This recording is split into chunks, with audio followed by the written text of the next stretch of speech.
Kulturzentrum Sarnensud. Wir haben diskutiert, Thema Kopftuch.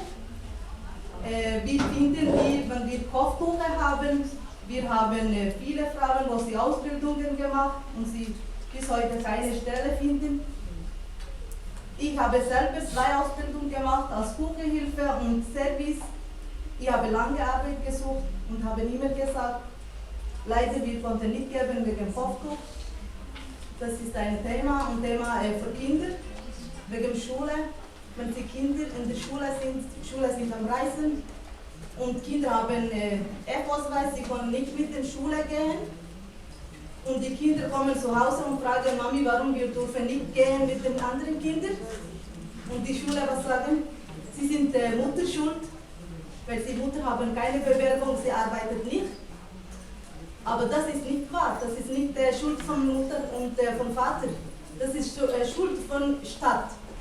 Weil Stadt gibt keine Mutterarbeit und Vater und sie haben keine Bewilligung wegen das, aber sie können nicht sagen, das ist nicht Stadt, sondern sie sagen, deine Mutter und dein Vater arbeiten nicht, sie sind unterstützt wegen das.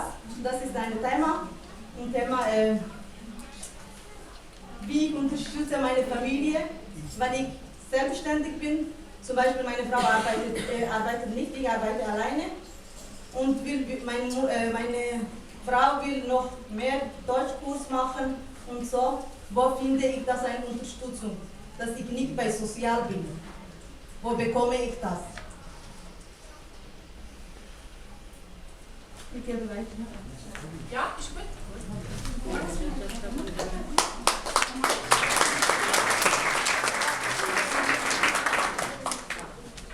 Grüß Gott, ich bin Serdia. Ich heiße Serdia, ich bin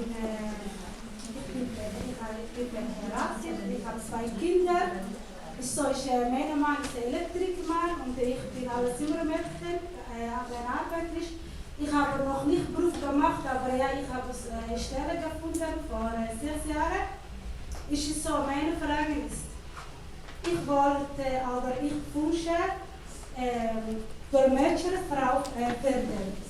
Und dann, das ist meine Frage, wer bezahlt oder wer kann mich helfen beim Geld? Finanzielle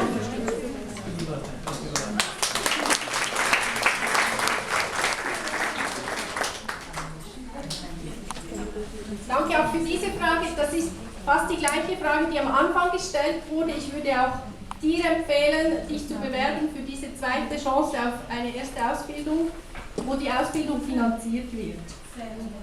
Ich habe schon eine Chance, ich habe das gewinnen und dann brauche ich es weiter, weil das ist Kurs ein bisschen teuer. Ja. Sehr gerne, vielen Dank.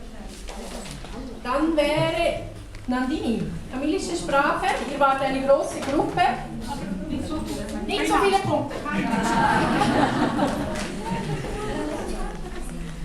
Unsere Gruppe hat diskutiert, das erste Punkt, Ausbildung anerkannt. Die Frauen haben Diplom an der Uni in Sri Lanka, sie wollen in der Schweiz anerkannt und dann sie möchten eine Ausbildung machen. Und zweite, Deutschkurs. Sie haben Kinder, sie wollen eine Multi-Deutsch besuchen, wegen Kinder und Mutter. Wir haben schon darüber diskutiert. Und dritter Punkt, Ausbildung. Wer hilft für die Ausbildung und wo melden uns bei Ausbildung und auf welche Stiftung können uns helfen, eine Ausbildung machen. Finanzielle Unterstützung. Und nicht unsere Firma, aber trotzdem haben wir schon diskutiert wegen Elf-Ausweis. So, Frauen haben Elf-Ausweis, sie haben dort diskutiert, wir finden eine Stelle mit Elf-Ausweis. Danke.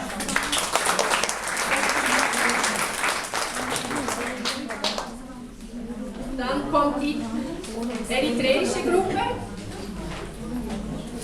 Ich bin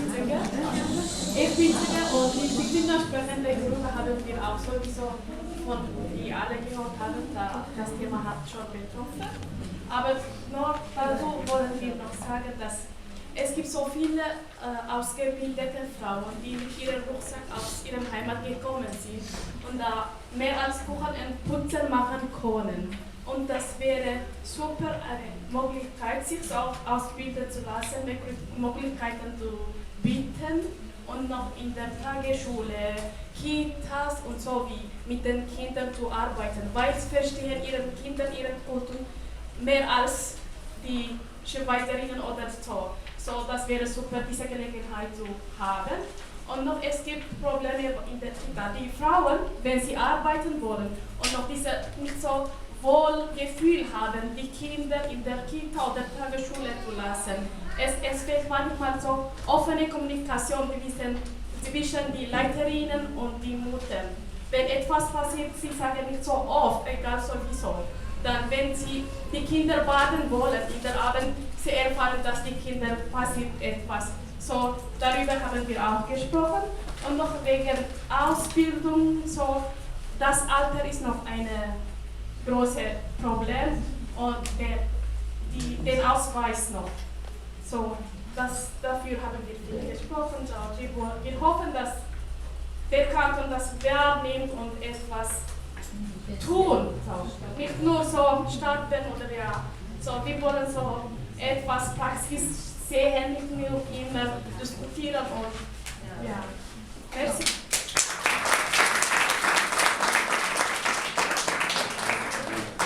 Dann zum guten Letzt wäre noch die deutsche sprachige Gruppe oder die gemischte Gruppe. Die Deutsch. Gar nicht. Aber wir sind nach Hause. Wir haben noch nicht. Ah ja, genau. Ja, Eva, du kannst kommen.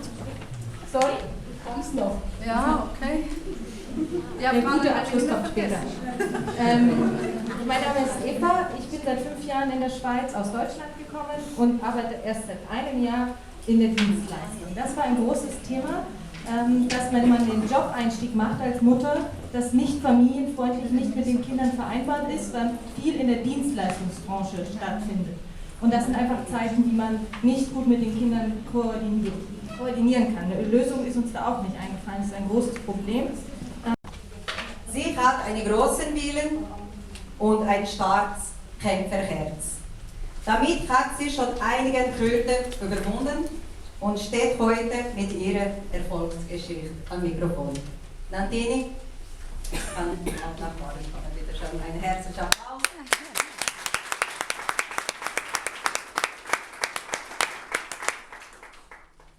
Im Namen von Miako begrüße ich Sie herzlich zum Mikrofon.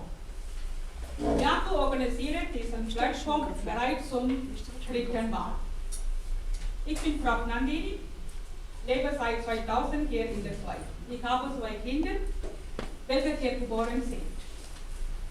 Seit 2005 lebe ich in etlichen Quartieren.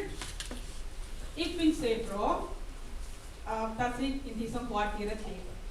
Seit 2005 habe ich viele Projekte in diesem Quartier gemacht, mit vielen Kontakten gehabt und dann habe ich viele Erfahrung gehabt auf diesem Quartier mit Sozialarbeiterin und mit unseren Leuten.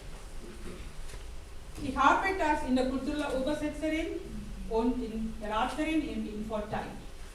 Ich habe viele Ausbildungen abgeschlossen, als Buchhalterin, als Lehrerin und in der kulturellen Übersetzerin. Wir haben auch eine tamilische Schule im Sanapur Schulhaus hier.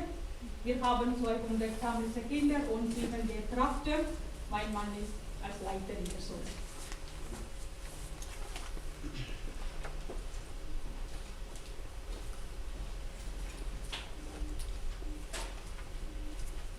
Wir setzen uns bei Miako dafür ein, dass Migrantinnen und Migranten in Bern-West an der Gesellschaft teilhaben können, in der Schule, in Vereinen, in der Politik, auch in der Arbeitswelt. Für uns Migrantinnen gibt es viele Schwierigkeiten in der Arbeitswelt. Mit der Corona-Krise ist der Druck noch weiter gestiegen. Leute haben ihre Arbeit verloren, sind auf Kurzarbeit oder mussten ihre Selbstständigkeit abgeben. Über diese Schwierigkeiten diskutieren wir heute am Mikrofon. Wir sprechen aber auch über unsere positiven Erfahrungen und unsere Ideen und unsere für die Zukunft. Meiner Meinung nach gibt es 3 wichtige Punkte, welche beachtet werden müssen, wenn man einen Arbeitsstelle sucht. Die Grundkenntnisse der deutschen Sprache zu beherrschen ist ein wichtiger Punkt. Ohne Kommunikation fällt es Arbeitgeber und Arbeitnehmer schwierig ist. Es führt zu unnötigen Missverständnissen und Problemen, aber viele Migrantinnen verstehen das nicht. Ich habe meine selber Erfahrung. Sie fragen mich immer wieder, weshalb für das Verteilen der Zeitung Deutschkenntnisse wichtig sind. Am gelben Dienstag arbeite ich im Infotime als fachliche Beraterin. Viele Leute sind uns gekommen, sie haben mich gefragt, ja, fragen Sie irgendwo eine Stelle und manchmal verteilen die Zeitung. Ich habe dort gesagt und der Arbeitgeber hat mich gefragt, ja, Frau Murgewell, bitte können Sie mir sagen, in welchem Niveau haben diese Leute? Sie haben mich sofort gefragt, warum brauchen wir Deutsch wegen Verteilen der Zeitungen? Aber nur, wir sprechen nicht mit Briefkasten, nur wegen Sie haben mitgesagt. Aber danke, ich erkläre, die Kommunikation ist sehr wichtig in einer Arbeitsstelle. Warum? Er verlangt Deutschkenntnisse von uns.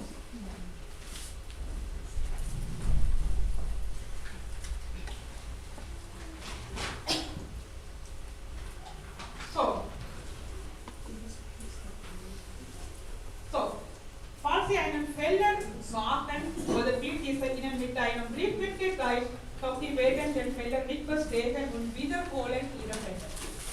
Nun komme ich zum zweiten Punkt.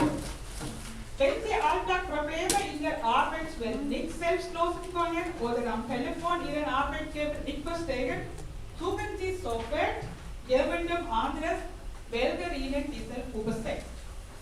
Dieser Handel gefällt vielen Arbeitgebern nicht. Da Ihnen hier die Selbstständigkeit fehlt, bei Problemen versuchen Sie es nicht selbstständig zu beheben, sondern suchen sofort den einfachsten Weg. Die Erfahrungen sind sehr, sehr wichtig in einer Arbeitsstelle.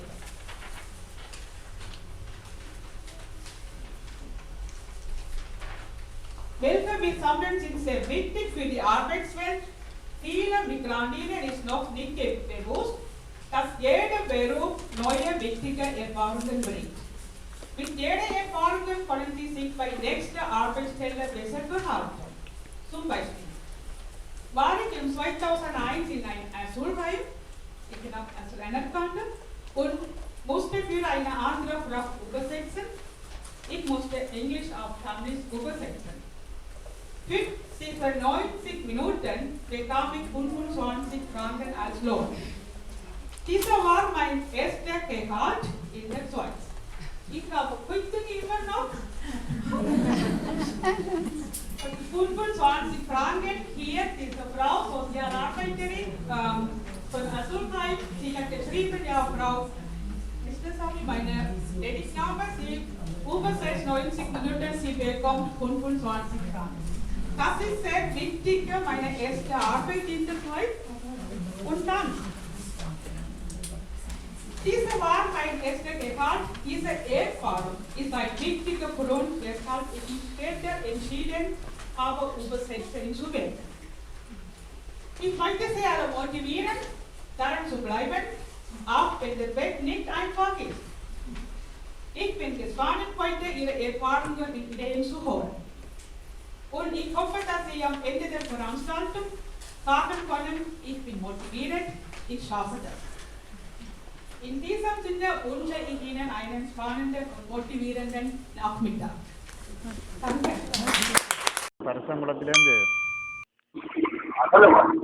Sir, நீங்கள் இங்கெல்லாம் பக்கம் வர மாட்டீங்களா?